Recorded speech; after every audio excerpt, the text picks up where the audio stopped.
Hello guys, ઘણા સમય બાદ પાછા એક નવા વ્લોગમાં તમારું સ્વાગત છે. અમે આજે સાપડ મહાકાળી મંદિરે જઈ રહ્યા છીએ. સાપડ એ સાબરકાંઠાના પ્રાંતિજ તાલુકાના સાપડ ગામે આવેલું છે.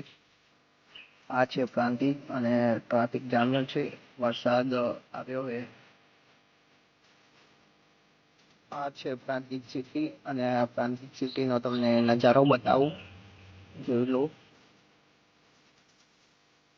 જઈ ગયા એટલે એકદમ જોરદારની ભૂખ લાગી હતી, એટલે અમે મસ્ત મજાની પાણીપુરી ખાવા ગયા.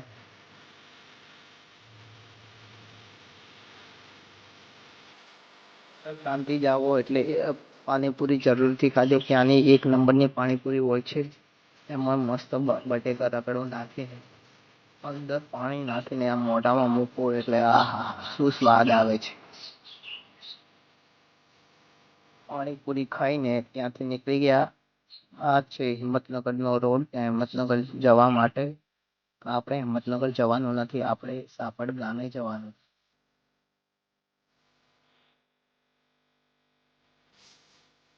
થોડી આગળ પોકે એટલે ફિરોઝરા બાજુ ડાબી બાજુ વળી જવાનું.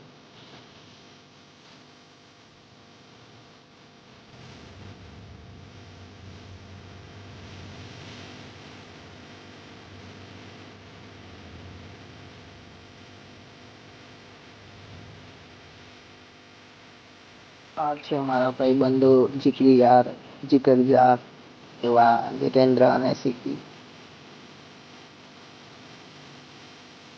ત્યાંથી થોડે આગળ સાપડ ગામ આવી ગયું.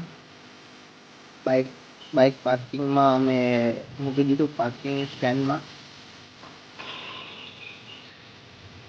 પાર્કિંગ સ્ટેન્ડમાં મૂકીને હવે અમે મંદિરે જઈ રહ્યા છીએ.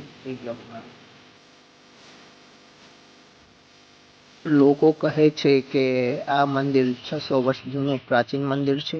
આ મંદિરમાં દર પૂનમે હજારો ભક્તો પૂનમના દિવસે આવે છે. દર્શન આવતા ભક્તો માટે ટ્રસ્ટ દ્વારા જમવાનું આયોજન પણ કરવામાં આવે છે.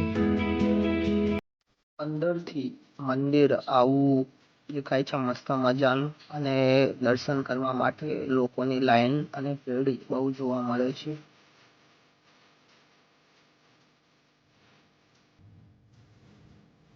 બહારથી મંદિરનું દ્રશ્ય કંઈક આવું દેખાય છે, એકદમ કંઈક અલગ જ.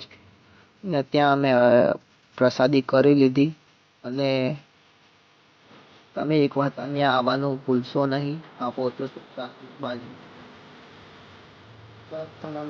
વેળો કરાય છે ને ત્યાં રમકડાના અલગ અલગ સ્ટોલો પણ હોય છે. અને હવે અમે આગળ નીકળ્યા ત્યાં એક લારી જોઈ, ત્યાં અમને ચશ્મા બહુ ગમી ગયા એટલે ત્યાંથી અમે ચશ્મા લઈ લીધા. મેળામાં ફર્યા અને બહુ મજા કરી. ને હવે ઘર બાજુ જઈ રહ્યા છીએ. એટલે આવજો ગુડબાય.